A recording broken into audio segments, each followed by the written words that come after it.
Good day to all of you out there, viewers of Agenda and subscribers of Signal TV. Welcome to the program. I'm your host, Cito Beltran. Today is January 22, 2021, and it's a Friday. Happy weekend to all of you out there looking forward to the weekend. And it's ironic that while many of us are still home quarantined or working from home, we've all learned to look forward to the weekend because apparently working from home is not a vacation. Many of my friends are complaining, Kuya, I'm working longer hours. And for some of my friends who actually work for multinational corporations, it's equivalent to doing a double or triple shift. Babangon ka na sa umaga, magtuturo ka sa mga bata, mag-aasikaso ka ng pamilya, pagdating ng gabi, magre-report ka pa sa home office. So that's the reality of working from home. But let's not complain. Let's not feel bad. At least we are alive. And, yesterday I saw how the United States and their new president and vice president and select people stood at the pond of reflection. Doon po ba sa Washington? Ay, akala ko noon akala ko parang, alam mo na, parang pispan na walang isda. Yung mahabang yun, tapos sa dulo ay yung kanilang, nakalimutan ko na yung tawag nila doon. Yung parang tore na ba to, no? Sabi ko, yung pala kahapon, yesterday, all of it, came to life. They had lit up the place and it was very dark. Medyo hindi pa tumataas yung araw. Nando doon si President Joe Biden and Vice President Kamala Harris and their team.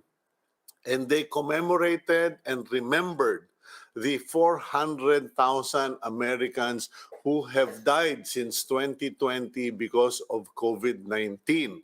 And as it turns out, 400,000 and running and counting is a bigger number than all of the American soldiers that were killed in action during World War II. So yun po, no? The global pandemic, COVID-19, has killed more Americans than World War II has done. So let's all be thankful if we are alive. And again, I am calling upon all Filipinos. Alam niyo po, kahit na this weekend, kalimutan nyo na whether you are pro, anti, right, left, up, below, whatever economic status. Let's at least spend a few minutes praying for the country. I will keep saying this. Let's pray for the country because globally, all countries are suffering. All countries are having a hard time. Just so you know, in Holland, they are now seriously intent on imposing a curfew from 8 o'clock to 4 o'clock in the morning in a country that is so, in the Netherlands, in a country that is so democratic, so free, so liberal. Sila na mismo ang nagsabi. And going back to America, yesterday, President Joe Biden, I think, if I remember correctly, pasensya na kayo, ang kuyang medyo tumatanda na rin, ano? Joe Biden, I think his first act was to sign an order requiring that all federal buildings will be a must-wear mask zone. Kumbaga, hindi katulad noon, mask optional. Hindi na ngayon. Doon sa Amerika, pag government facility, kailangan magsuot po kayo ng face mask. And so it is a signal to the world that the new leadership of America is now recognizing COVID-19 and the real threats of COVID-19 and the need to take action that will save lives. Now, here in the Philippines, yun po, no, I will be reading it from the news later, pero mukhang medyo hindi pa rin tayo safe because yung UK variant umabot na dito, etc. In fact, yesterday I had a friend who texted me and asked, may I ask for prayers? And sabihin ko lang po sa inyo, no, hindi po ako pare, hindi po ako pastor, hindi po ako santo, no? But people come to me for prayers, and I think all of us have to realize we all have that gift. I call it a gift because it's a gift of God, the privilege for us to pray to God, and we have that power, the power to pray for others. So let's pray for our national leaders, beginning from the president, the vice president, to all his cabinet members, all government officials, and all Filipinos. Kasi alam niyo po, merong mga ilang government officials akong kilala, they're getting sick. They're down, they're fighting, they're struggling, and then when they recover, they get up again and go back to work. Eh, alam niyo po, medyo unusual na yon. We may disagree on certain things, but let us agree on one thing: compassion and love for each other. Kapwa natin Pilipino, Filipino first, politics last. Okay, let's now go to the news. Pero bago ko mag-news, Gabriel, just to let you know, we have invited Professor Clarita Carlos and Professor Renato De Castro to help us understand politics in the Philippines and in America. Kasi marami pong pagbabago nangyayari sa Amerika, and I'm sure it will impact the Philippines as well. And we have our own basket of political issues. And we will also speak with Mr. Julius Corpuz. And sana naman, Sir Julius, maganda na yung signal ninyo. Sana nagpakabit na kayo ng PLDT, fiber optic internet, kasi kailangan mapag-usapan yung tolls dyan po sa New Skyway daw. Kasi, you know, me, I'm perfectly happy. You know, if I have to use it, I have to use it. If I have to pay, I will pay. Pero may mga medyo nagkakamot ng ulo sa presyo. Okay, now going to the front page of the Philippine Star. Following the termination of the 1989 Accord, the Armed Forces of the Philippines will monitor organizations inside the University of the Philippines for possible terroristic activities. We will speak with political science professor Clarita Carlos about the issue in a few moments. U.S. President Joe Biden spent his first day in office signing 15 executive orders to address the pandemic, climate change, racial inequality, among others. International Studies professor Renato De Castro will join us later on the show to tell us what all these would mean for the Philippines. The Health Department is considering new protocols for arriving travelers, specifically a second swab testing 5 days from arrival. This after close contacts of the UK variant patient have also tested positive from the COVID-19 virus. Okay, from the virus. Okay, explain ko lang po yan quickly kasi po naoobserbahan na kahit na umalis doon sa pinanggalingan, whether Europe, Middle East, or America, sasabihin nilang, I've been tested, may mga dumarating sa Pilipinas, they arrive in the Philippines after being tested, and they end up being positive. Apparently, when they were tested, they were not yet positive. Kumbaga, nadapuan pa lang, wala pa yung viral count or whatever. So para maniguro lang, after 5 days, which is the observed beginning or presence, yung halata na sa testing, lumalabas na yung virus. So that's a good idea, DOH. Okay. Speaking of protocols, the Interagency Task Force, or IATF, is studying the next quarantine classification in the country as the results of COVID tests during the holidays have started to trickle in. What did you expect? Okay, ako lang po, no, hindi naman po ito sa pangungutya or being critical, but you know, while other countries were in a panic regarding the holidays, okay, we were just kind of reminding people, ingat na lang kayo, hindi namin kayo mapapara, sige, basta mag-social distance. Other countries, hello, 3 lang kayo dyan sa bahay, period. Other countries, nothing, etc. So, we kind of relax. And, you know, it's not just the government's fault. It's everyone's fault. Now, the question is, what will the consequences cost all of us? Nako po, pag nag-ECQ na naman, magpapaalam na lang ako sa IATF, tira na lang ako doon sa Lipa. Okay, India's Bharat Biotech has applied for emergency use authorization or EUA in the country. Bharat is the manufacturer for the COVID-19 vaccine called Covaxin, which has been approved for use in India.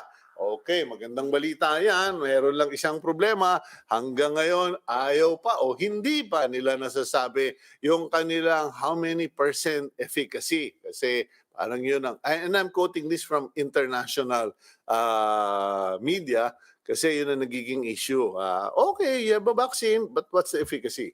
And finally, National Policy on COVID-19 Chief Implementer Carlito Galvez Jr. has apologized for calling the Senate inquiry politicized. Okay, mabuti na. Maganda po yan. I respect and commend Secretary Carlito Galvez for doing that. And it is no, wala hong kabawasan sa kanya. That is no loss to him because he was being honorable. Kasi that's what we really need. I just wish the president and all the politicians could just, come together and say, can we call a timeout?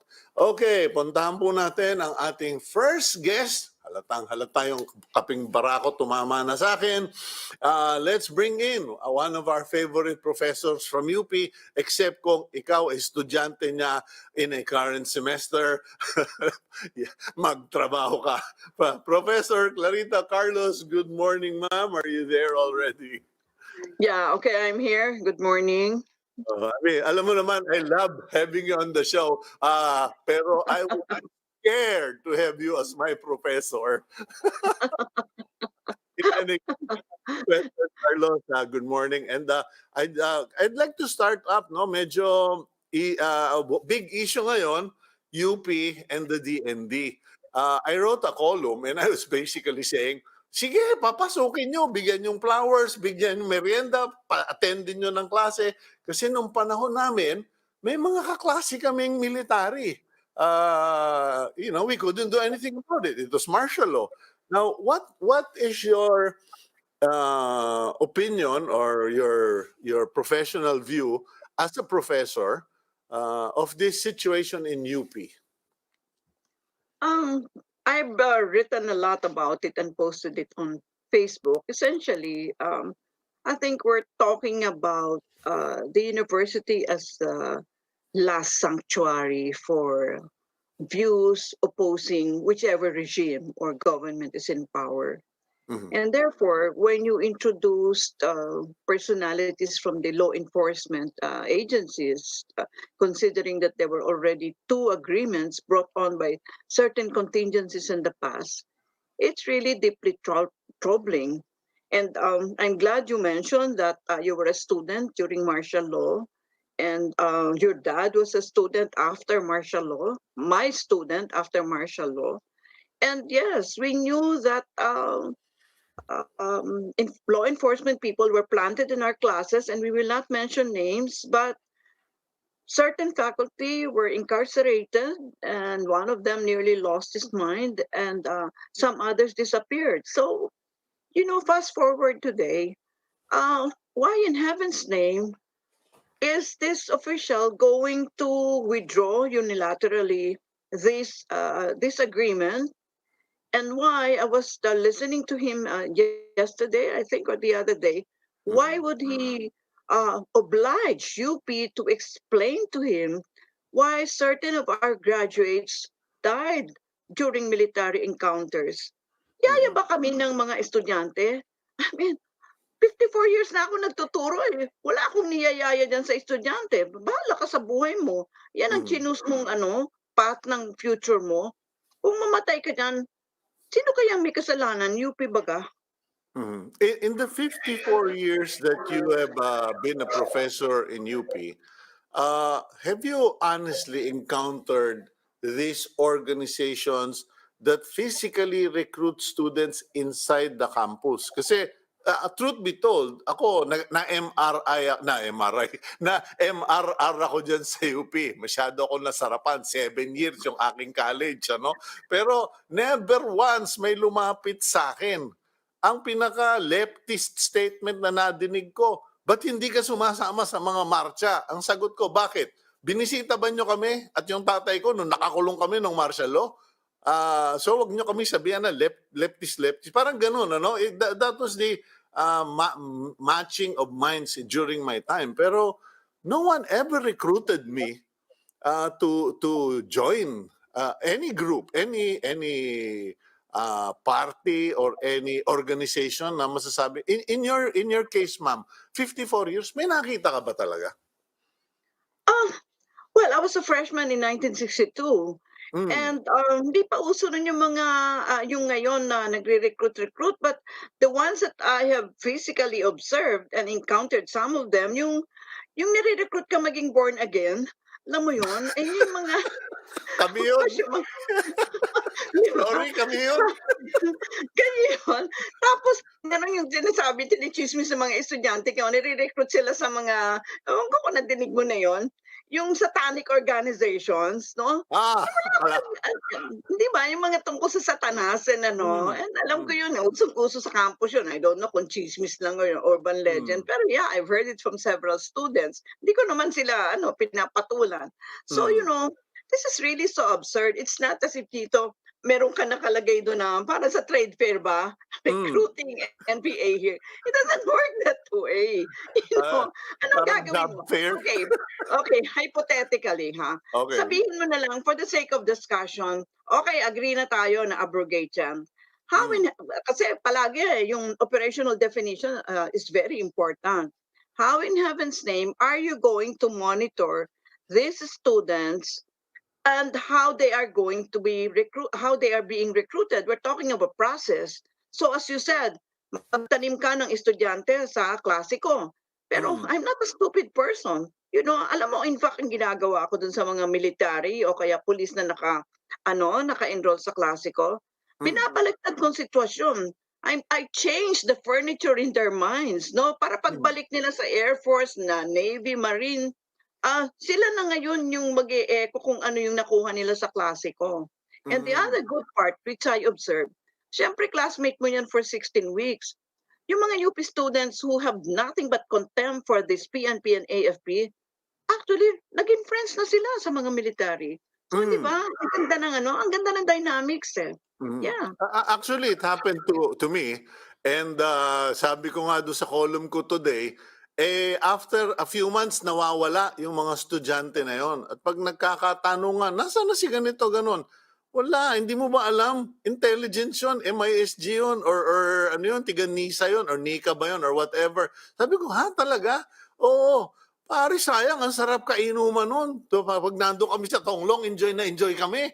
Yung ganon. So siguro sumurrender na rin sila sa lingguhang inuman do sa mga tiga-UP nung panahon ko, no? So, I mean, I'm actually amused and also, I mean, pleased na ang nagre-recruit pala sa inyo, yung mga kasapi namin, yung mga born again. But in all seriousness, okay, I mean, your point is food for thought. That perhaps, and I think General Gapay, the AFP Chief General Gapay, has pointed out na mas parang siya, ang inclination niya ay more engagement sa mga tiga-UP. How would you go about in creating that environment? Should UP create more courses or subjects or allow the military to enroll in UP? Kasi ako, honestly, sige, mag-enroll kayo dyan. Baka kayo ang ma-insecure, hindi kami. Kasi yung mga tiga-UP, generational ang mga tiga-UP eh. Yeah, actually, you don't need to change anything, Mhm. if at all, what you should change is what was contained in my book. Remember, Tito, I was president of the National Defense College. Okay. Okay, in my book, I said one of the reforms that we can do is to abolish the college and transfer the national security degree to the UP. At the time, my budget was 42 million. I had about 40 or so students. So on a per capita basis, because those students don't pay a single cent, you're Mm, paying 1 million per student mhm. to go to school for a master's in national security course. And tanungin mo ko, sino yung faculty? All UP. Except dun sa Correct. military component nila.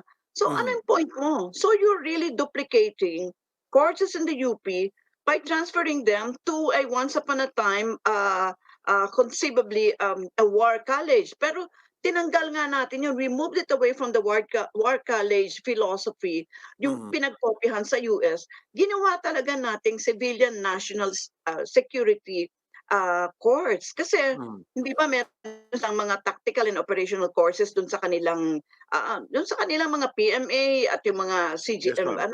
courses Mm, nila. Pag-akyat nila sa National Defense College, strategic na sila.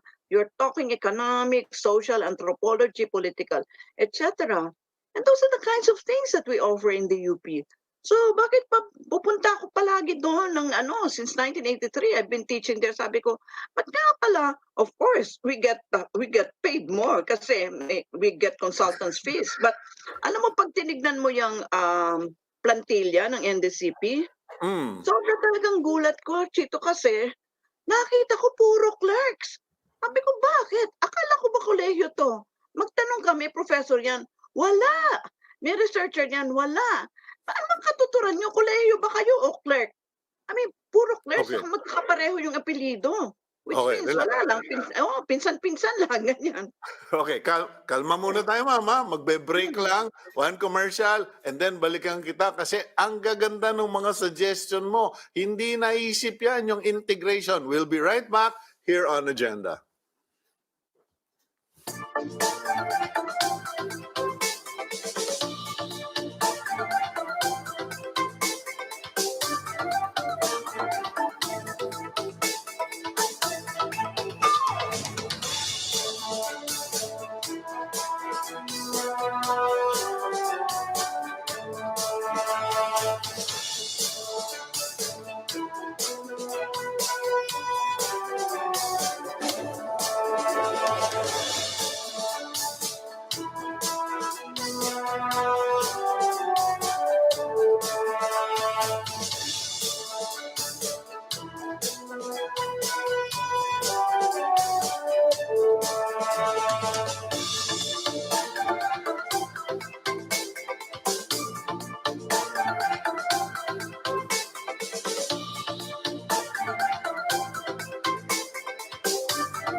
Okay, I'm actually very, very, well, hindi naman entertained, hindi naman amused, ano? Pero natutuwa talaga ako, Professor Carlos, dito sa ating interview kasi the discovery na kami pala, ako pala at yung mga kasapi ko ang dapat huntingin ng DND kasi kami ang nagre-recruit para makilala ng mga tiga-UP ang Panginoon. But going back to the more serious topic, okay, you pointed out the National Defense College has like 42 million budget, can you?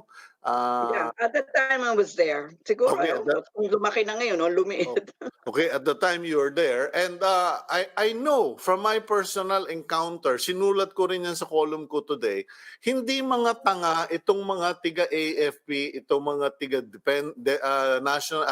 Department of National Defense or PNP for that matter.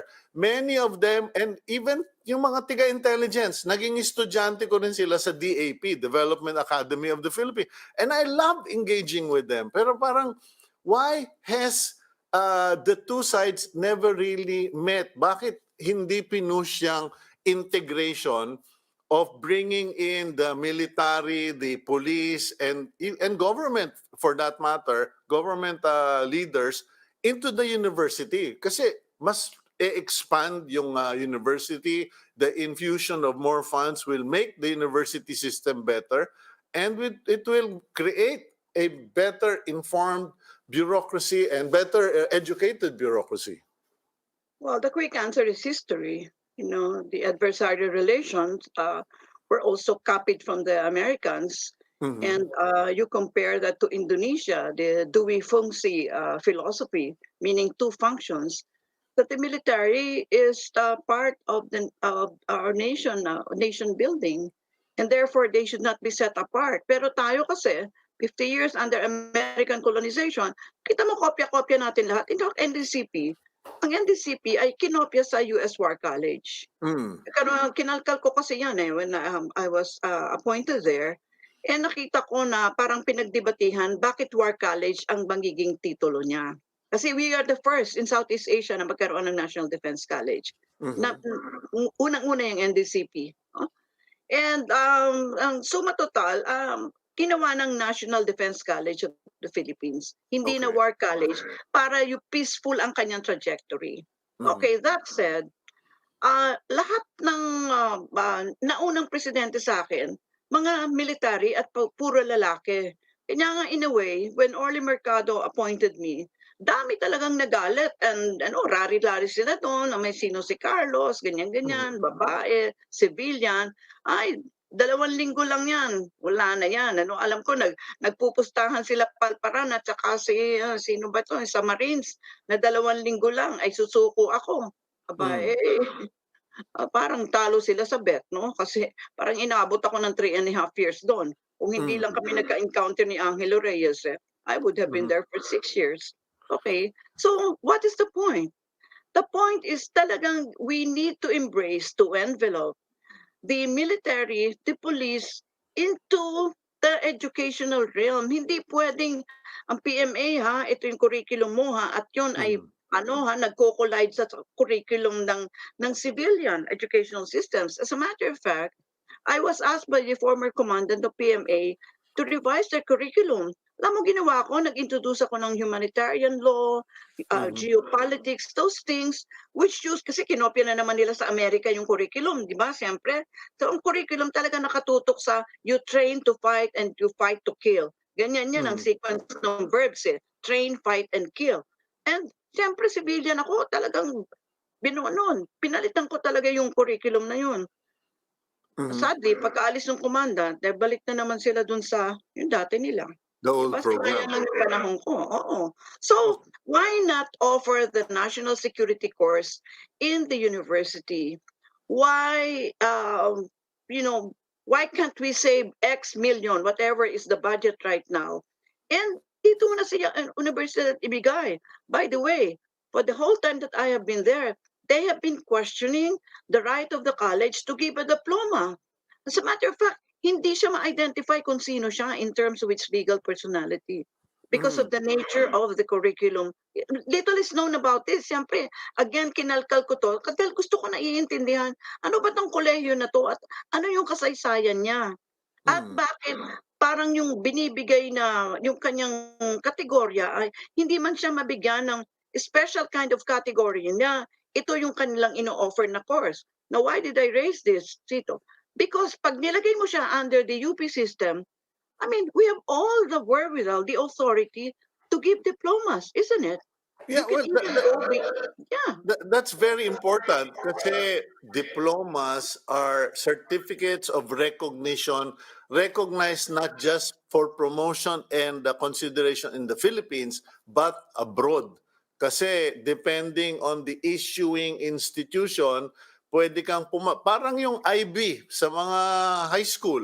Yung anak ko dahil nakapasa siya sa IB by the skin of her tooth and gabi-gabing puyatan, walk in the park siya pag-enroll niya in the Netherlands. And yung kanyang training ay napakaganda na hindi siya nahihirapan. She is doing very well academically. Iyabang nung tatay, ano?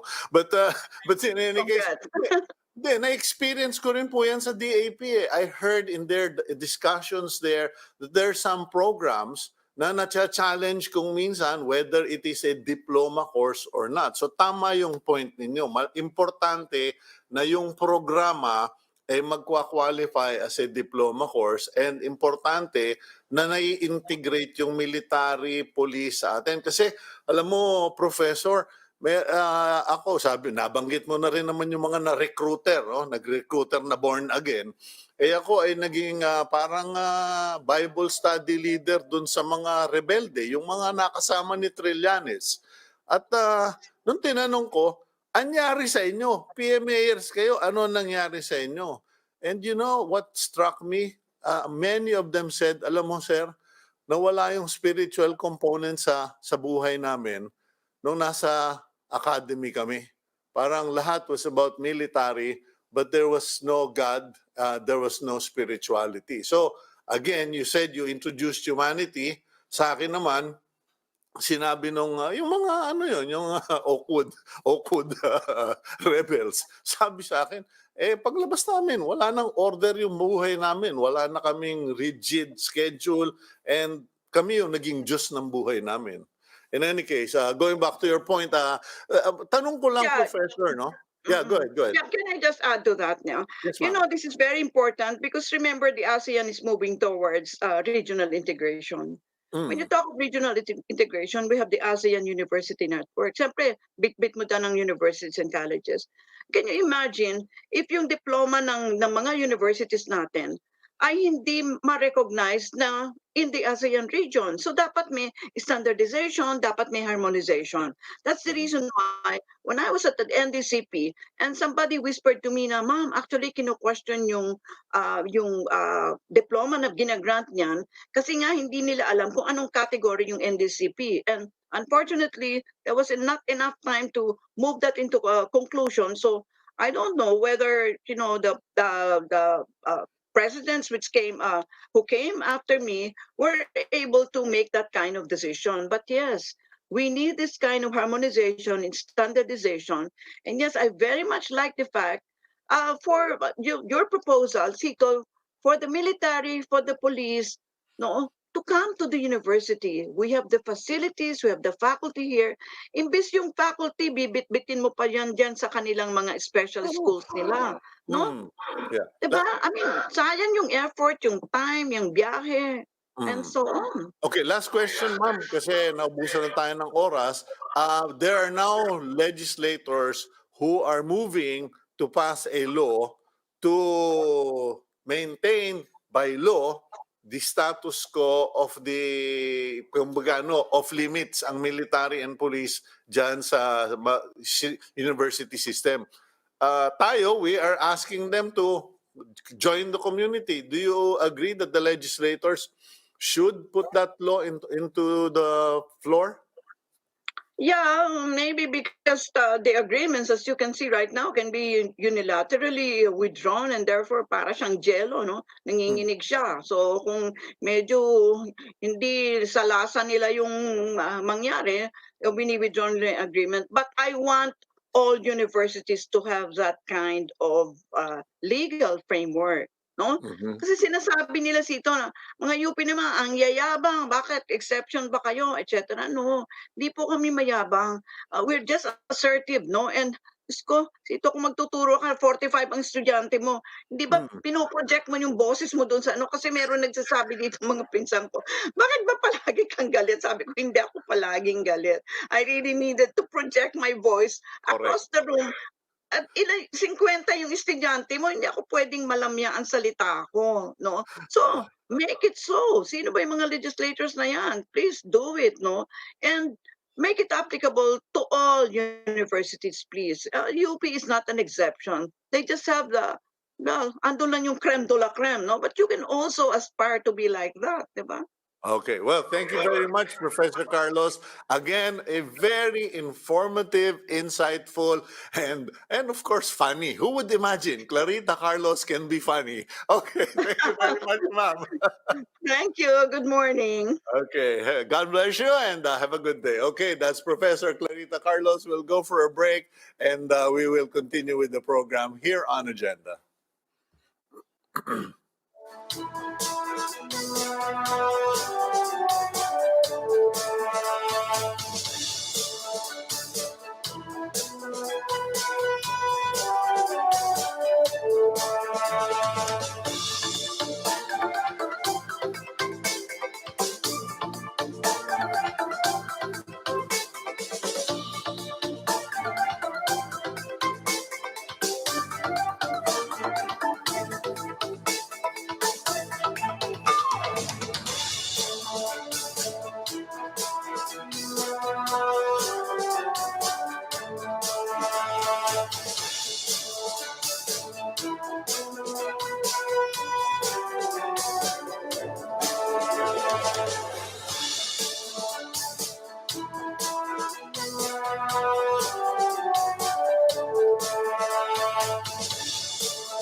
Okay, welcome back to the program. And at this point of the program, let's tackle naman itong new Skyway Phase 3.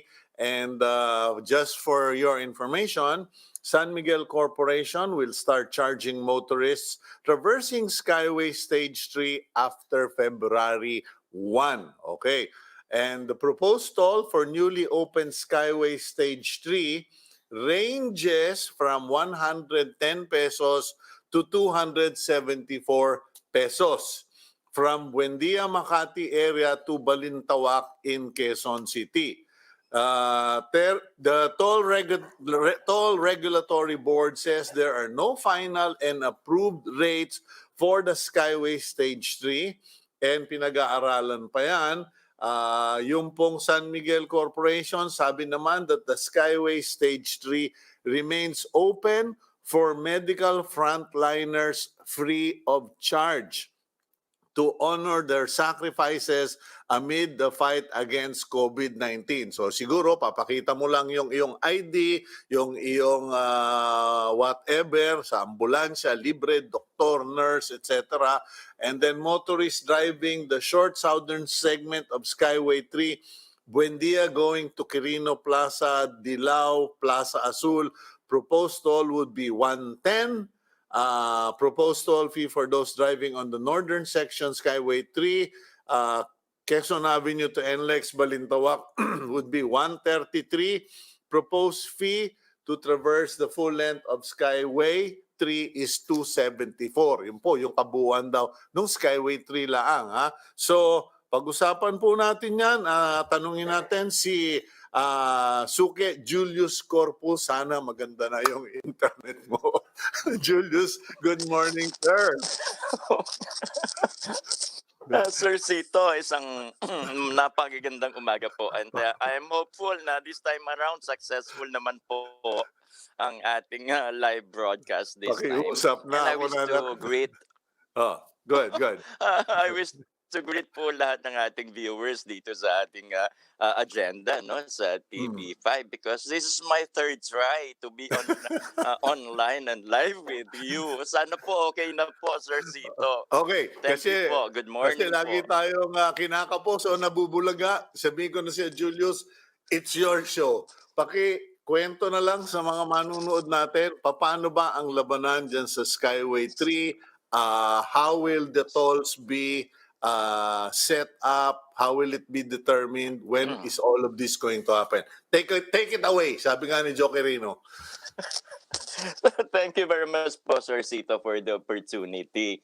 And yes, you are correct po. The Skyway Stage 3 investor and operator has proposed the initial fees to be collected sa ating motorists, and they announced na it will be free up to February 1. And we thank their generosity for it, na pinagamit po yan sa ating mga motorista na libre. At nang makita naman po ng ating mga motorists the benefits of using Skyway Stage 3 as an alternate route, a major alternate route away from EDSA, and to facilitate travel. Now, tama po kayo, there are proposed fees for the short route because there are two phases, no, of this Skyway 3 as a briefer. The first phase runs from Buendia up to Ramon Magsaysay. Then the second phase is from Ramon Magsaysay up to NLEX Balintawak. Both phases po, Sir Cito, have proposed open or what you call flat fees to be collected. Kaya tama po, the short route from, because of the operational ramps as of this time, from Buendia to Quirino and Puerto Azul going to Buendia, that would be 110. But if you exit at Quezon Avenue, which is the portion already on the second phase, the toll fee proposed is 274 because it's a flat rate for both. So if you further, if you exit at NLEX Balintawak, the toll fee would be a total of 274. Now, that is the proposal sent to us through their petition, and in fact, it has been publicized by them too in accordance with our order and also in our TRB website. The procedure in reviewing this, Sir Cito po, is that our office takes into account a lot of factors in the review. Number one is the project has already been completed fully, and it is safely and commercially operable. That is ongoing now. And in fact, it is now being used, and we believe there have been no accidents so far that we have encountered while it is being used for free. Uh, we also take into account in the determination of the rates the costs incurred by the investor. So that is ongoing now, the validation of the costs that they have incurred. We are looking into the support documents, and we need to validate that this, in fact, are the costs incurred by the investor in coming up with this project. They have already submitted an updated traffic study, which is a factor in rate determination. So that too, the updated traffic study, because the more traffic you have in an expressway, that tends to lower down the rates that can be imposed. So that traffic study is also an ongoing review as of this time, Sir Cito. We are also looking into their proposed operations and maintenance costs over the period of the concession. Because as we all know, operating an expressway doesn't end when it is completed. There will be operational costs and maintenance costs that will be incurred through a period of time over the concession. So those parameters and their basis for computing their O&M costs, as we say, are also being validated and reviewed and must conform to standard industry standards, and they have to perform in accordance with their required minimum performance standards. Taxes too is being looked into, and so finally, in the same regard, we have to also allow them to earn a reasonable rate of return for the investment that they have made. So all of these factors po kasi, Sir Cito, are being considered, are being reviewed thoroughly, being validated. And probably you might wonder and may ask, when will the TRB come up with a decision on this regard? Because February 1 is fast approaching. Sir, I hope you will bear with me, and I wish to Good. apologize. I cannot preempt po naman kasi the decision of our board on this regard. Until the requirements and all the review validations have been completed, I cannot preempt our board of when a decision can be made.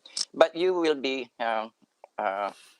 informed naman po, Sir Cito, when this decision is finally made, because we will again order them to publish the rates that have been finally approved, and that will be published at least 3 times, once a week for 3 consecutive weeks, before they can even start collecting toll fees that have been finally approved by the TRP. Okay, so that's it. That's it for now, for Sir Cito. If Abangan there's any ang more. susunod. Opo. Okay, abangan ang susunod na kabanata, so to speak, no? The decision of the board. Now, question. Yung bang mga costings niyan and ultimate toll pricing is it correct, or is it baka naman tanga-tanga kasi tayo eh. Mahina ako sa mga ganyang number ano. Pero lalabas ba yan in the long term na yung, kasi most people are thinking this way eh. Dapat kung ano yung binabayaran namin from this point to that point in the existing tollways, eh siguro ganun din ang mangyayari dito sa mga bagong tollways. Although because you explained it, the costs are new, the pricing is new, the location, destination, and volume of traffic is different. So does it follow that because the parameters are different, that the values will have to be different.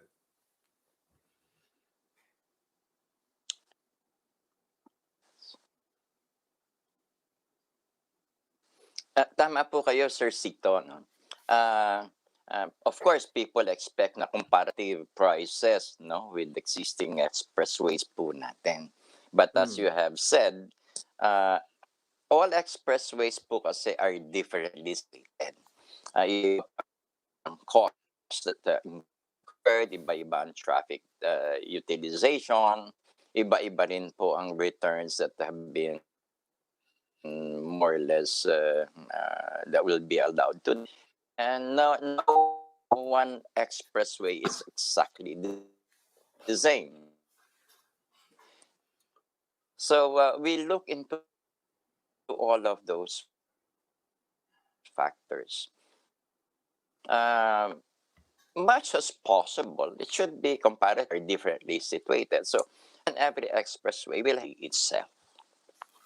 Okay, medyo bumibigay na yung yung signal natin, Julius. Palagay ko yung modem mo nag-overheat, kailangan lagyan ng yelo. But in any case, I just want to thank you for your time today.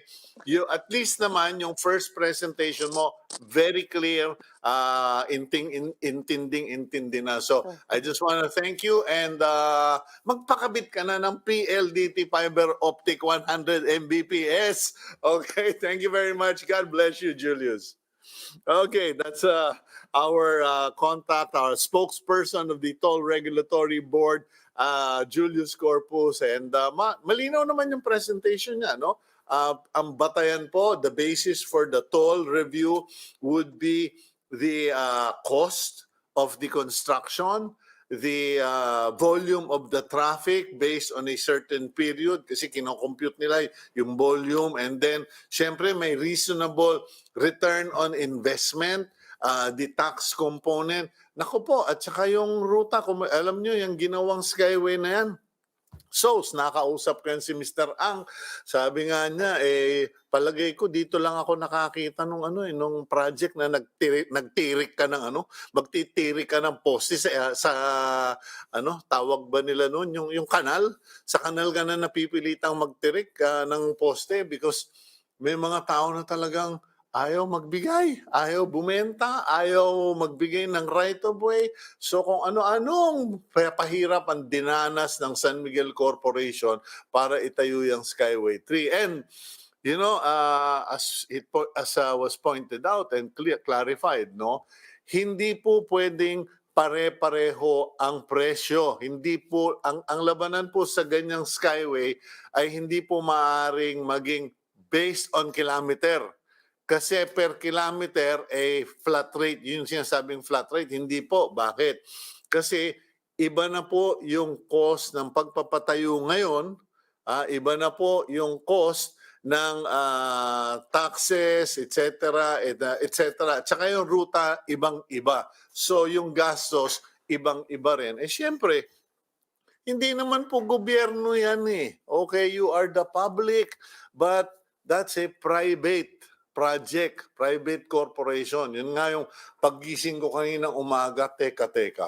Yung mga tulay, Chinese. Yung mga expressway, kung hindi MVP, RSA San Miguel, kailangan yata makausap natin si Secretary Mark Villar. Sir, pwede mo malaman, ano ba yung mga build na ang gobyerno natin ang gumagawa at DPWH ang gumagawa? Not to be critical, para po malaman natin. Okay, baka mapagalitan ako, mag-break na po tayo. Hindi tayo magbe-breaks. Love ko kayo, pero we need to go for a reminder, and then we will bring in our next guest, okay, here on Agenda.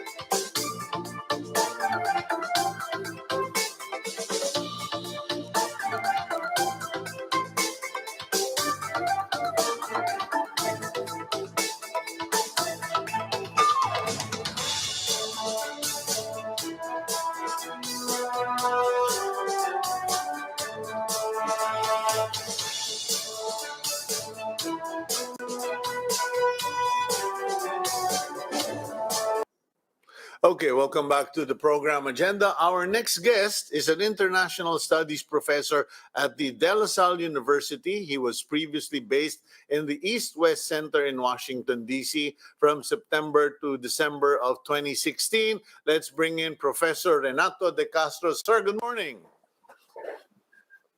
Good morning. How are you doing, Cito? Okay naman. And How are you? Can you hear me? yes, loud and clear. Oh, I can't hear you. Let's go straight into the topic. Joe Biden, 46th President of the United States, in clearly game-changing. What's your reading on Yes. this presidency and the impact on the Philippines? Well, you have changes. What he's basically doing is undoing everything that Trump or President Trump had done during his 4 years. No, America first, transactional relationship, ignoring human rights issue. What else? Of course, dealing with other authoritarian and populist leader Mm. who he can relate with. No, President Putin, and of course our very own. No, for them it's transactional, and we have something in common. We're both leaders who would like to rock the boat, no, push the limits of our constitutional powers. Mm. So one thing also that we've been emphasized by the now the Biden administration, it will especially in the light of what happened on June 6th. Democracy is fragile. The Biden administration, sooner or later, will also emphasize, aside from human rights, the importance of democracy, and of course, within democracy, the rule, what we call the rule of law. Mm. Okay. So Now, it will yeah, have well, implications. Yeah. Okay, because I was I've been watching the going ons in the United States. And during the confirmation hearings for the cabinet members of Joe Biden, it became clear that they speak their minds, particularly Yep. with China.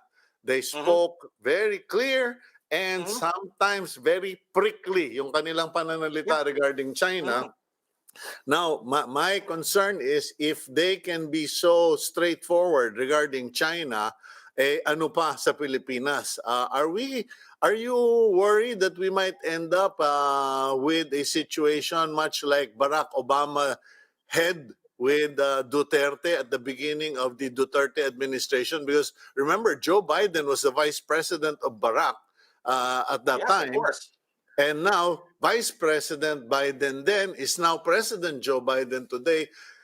Yes. How is the Biden presidency going to influence or affect the remaining stay of President Duterte, our economic relations with America, or will it be a kanya-kanya muna because they have bigger problems and bigger fish to fry? Well, as you mentioned back in September 2016, when they have a very nasty interaction, no? Of course, what's different right now, during that time, in a way, President Duterte was able to put Barack Obama, in a way, on a defensive, because Barack Obama then was already a lame duck president. Now the situation is reversed. Who's now the lame duck president? Okay.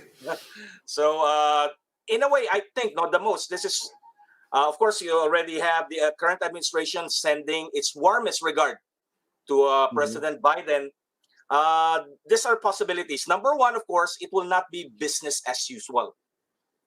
Of course, after Barack Obama stepped down, you have Donald Trump. Both sides reassess. Then Donald Trump made a phone call to President Duterte early part of December, and basically told them, you can deal with me. In fact, he praised President Duterte's war on drugs, and basically the relationship, the alliance was primarily because of the approach, transactional. It's between the two of us, who are, populist leaders who want to rock the boat of, liberal democracy. Yeah. But this is a totally different situation now. What should our representatives like Ambassador Romualdez, our DFA Secretary Teddy Boy Locsin work on to make sure that things still continue smoothly? Well, one thing, of course, is the Visiting Forces Agreement, which is, Mhm. of course, is right now put on hold by our president, right? After he decided to abrogate it last year, then every now and then he said, I will suspend the abrogation. Probably it's time that we settle the issue. Either we keep it as it is or we negotiate a new agreement. Now, Mhm. this will be very crucial. Number one, it's reassuring the United States and, of course, the Biden administration that the alliance is valuable to the Philippines. Mhm. Of course, there's been question ever since, of course, President Duterte effected his what you call the pivot to China, Mm. while at the same time extremely critical of the United States. Mhm. So at least at that level, it's sending a message that we're an ally, we are a reliable ally, we value the alliance. That would be the first signal. Then probably it's time also. Now this will be beyond the task. I have no doubt about the capabilities of Ambassador Romualdez and of course Secretary Locsin. They are first-class diplomats. Yeah. The challenge is here, especially when you talk about human rights issues, Mm. Okay. like of course the drug war and what is seen especially in the United States, especially by the Democrats, is the continuous detention of Senator De Lima, Mhm. Laila De Lima. Yeah. So probably it's time that the drug lord, the so-called extrajudicial killing has already gone down. Now, probably the sticking point here is the case of the detention of Secretary Laila De Lima. Senator Laila De Lima. De Lima, yes, the detention, Yeah. Okay. which of course she has a lot of friends in the Mhm. Democratic Party, Okay. and Now. now the Democrats control both houses of Mhm. Congress. Okay, one topic, my last topic, I would like to check with you is the experience of America under a populist, very divisive president. Okay, and they're now shifting to a unifying presidency, a presidency that called out all of the and corrected all of the what they perceive was the wrong actions Mhm. of the former administration in the Philippines. What are the lessons that our current leadership need to take into consideration, and we as a people should, act on? Because I don't know if you watched the program, but Yes, I have been calling on people to, can we please do a timeout? Can we please try to get our act together? Can we just tone down the volume of animosity, and yes, let's try to work with each other? yes, of course, the message, immediately, during the actual insurrection, when you have this mob taking over the Capitol Hills, you have incoming then at that time, incoming Joe Biden mentioned this: democracy is fragile. So this is also for us to assess: do we value our liberal democratic system? How important it is to us, because we have also developed this cynicism, no, that democracy is simply a matter of electing your leader. After that, we ignore it. Then, more importantly, the importance of the rule of law, the importance of constitution. That our Mhm. leaders, no matter how popular they are still bound by the law, right? Mm. We have to respect, of course, isa pa emphasize dyan. Isang element of liberal democracy is you have the separation of powers, Mhm. right? Primarily because each institution should be balancing each other. Because we don't want to have the emergence of an authoritarian populist leader, because of the fact that, going back, statement ng isang British politician, power corrupts, absolute power corrupts absolutely. Kasi isang Okay. elemento rin ng isang liberal Okay. democracy, you should have good relation with other liberal democracies. Mhm. You know who your friends are. Your friends are also liberal democracies. You do not flirt with authoritarian, totalitarian regimes. whom you call as friends. Well, we can deal with them, but we always have to be wary. Our system is different from them. Okay, thank you, Professor. I'll Okay. leave it at that, and have a good day. God bless you. You too. Okay, Okay. that's Professor Renato De Castro, International Studies Professor at De La Salle University. And there are a lot of concepts, a lot of philosophies, and a lot of ideas that's been flying all over this morning. But at the end of the day, I think it's all a question. The whole thing is bring it home. Bring it home. We are Filipinos, okay? We are civilian, we are military, we are Duterte, we are liberal, we are whatever. But bring it home. We are Filipinos. We need to respect Filipinos. So, kumbaga, pagdasal po natin ang isa't isa. Let's tone down the animosity. Let's try to cooperate with each other. Let's reduce the suspicion. And to our national leaders, I am imploring you, please take the necessary first step. Para po medyo makaabante na tayo because COVID-19 is a far greater, bigger, deadlier enemy than all the politics combined. May God bless all of you. Please take care of yourselves this weekend and show your love and affection for those around you. Take care.